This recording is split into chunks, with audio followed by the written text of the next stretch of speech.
हमारी फाइलों में गांव का मौसम गुलाबी है, मगर ये आंकड़े झूठे हैं, ये दावा किताबी है।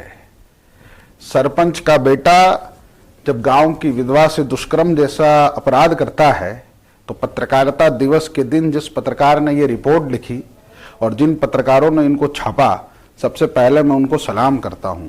आज इस दौर में जब पत्रकारिता सरपंची, ग्राम पंचायत, नगरपालिका, नगर परिषद और सरकारी महकमे के विज्ञापनों के आड़ में दब गई है, वहां पर पत्रकारिता, राष्ट्रीय पत्रकारिता दिवस के दिन ये खबर आना और बिना दबे हुए ढंग से इस खबर को कवर करना, उन पत्रकारों को सलाम है।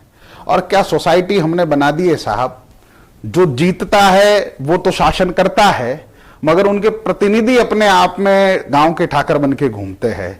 कभी सरपंच प्रतिनिधि के टेक के नाम पे हमको ठगा जाता है, तो कभी नेताओं के बेटे, नेताओं के साले, नेताओं के मामे, नेताओं के भतीजे वो दुष्कर्म करते हैं। घटना देखिए, आपकी नौकरी दिलाने का झांसा देकर विधवा से दुष्कर्म, सरपंच एवं ब्लॉक अध्यक्ष के बेटे के खिलाफ दुष्कर्म का केस दर्ज। मामला बिराटिया खुर्द गांव का है, जहां पर सरपंच के बेटे ने एक विधवा को आंगनवाड़ी के अंदर नौकरी देने के नाम पर कई बार ब्लैकमेल किया और दुष्कर्म करने के प्रयास करे।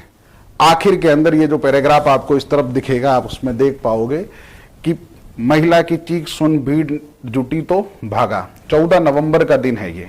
14 नवंबर की रात को 11 बजे सुरेश काठात वापस पीड़ित के घर पहुंचा। दरवाजा खुलते ही धक्का देकर अंदर ले गया, मुंह दबाकर नीचे पटका और दुष्कर्म किया। महिला की चीख सुनकर पड़ोसी बाहर निकले। भीड़ की आहट सुनते ही आरोपी मौके से फरार हो गया। और इसी के अंदर आप थाना अधिकारी की बाइट को भी देख पाओगे कि बड़ थाना अधिकारी राजदीपेंद्र सिंह ने बताया कि सुरेश काठात के खिलाफ दुष्कर्म, धमकी, ब्लैकमेल, IT एक्ट सहित गंभीर धाराओं में मामला दर्ज किया गया है। गिरफ्तारी के लिए टीमें गठित कर दी गई है। ब्लॉक, आरोपी और उसके आगे की घटनाएं हैं। बात यह है साहब, आज पत्रकारिता दिवस है, राष्ट्रीय पत्रकारिता दिवस। आज के दिन हम अक्सर देखते हैं कि जब भी जनप्रतिनिधि और उनके परिवार के खिलाफ कोई परिवाद होता है तो अक्सर मीडिया वाले शिथिल हो जाते हैं, मगर इस तरह की खबर आज के दिन आई और वो भी कितना दुर्भाग्य है कि हमारे बेल्ट के अंदर इस तरह की घटना हुई। कोई भी विधवा होती है तो पूरी समाज की उसके प्रति एक संवेदना होती है, एक करुणा होती है कि कैसे भी करके इसका गुजारा करा जाए। उसी के तहत इस बहन ने एक गांव के जाने माने व्यक्ति से थोड़ी मदद मांगने के बहाने आंगनवाड़ी की कोई नौकरी मांगी होगी। इन साहब ने उस अबला की उस स्थिति का फायदा उठाते हुए दुष्कर्म जैसा अपराध करने की कोशिश करी। हालांकि पुलिस अपना काम कर रही है, मगर आपको हमको ये सोचना चाहिए कि हम समाज को किस डर्रे की तरफ लेके जा रहे हैं। खासकर उन लोगों को तवज्जो देना बंद कीजिए जो शासन प्रशासन के अंदर लोग हैं, उनके भाई भतीजावाद बनाकर इधर उधर घूमते रहते हैं और कहते रहते हैं कि हम फलाजी के वो लगते हैं, हम फलाजी के ये लगते हैं। साहब, कानून सबके लिए कानून होता है। आप फलाजी के कुछ भी लगते हो, आपके खिलाफ अगर दुष्कर्म का मामला दर्ज हुआ है तो कानून उन संगीन धाराओं के अंदर आपको ले जाएगा और आपको भी वही ट्रायल फेस करना पड़ेगा।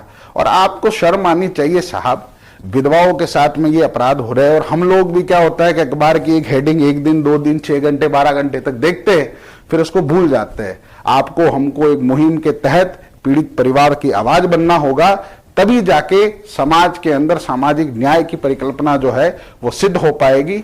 और हम चाहेंगे प्रशासन से कि इस तरह की घटनाएं जो करते हैं, चाहे रसूखदार हो, चाहे रंगदार हो, चाहे कोई भी हो, उनके खिलाफ सख्त से सख्त कार्रवाई हो और जल्दी से पीड़ित पक्ष को जो है न्याय मिल सके। बाकी मेरा नाम विकास राज भाटी है, आप मारवाड़ एक्सप्रेस देख रहे हैं।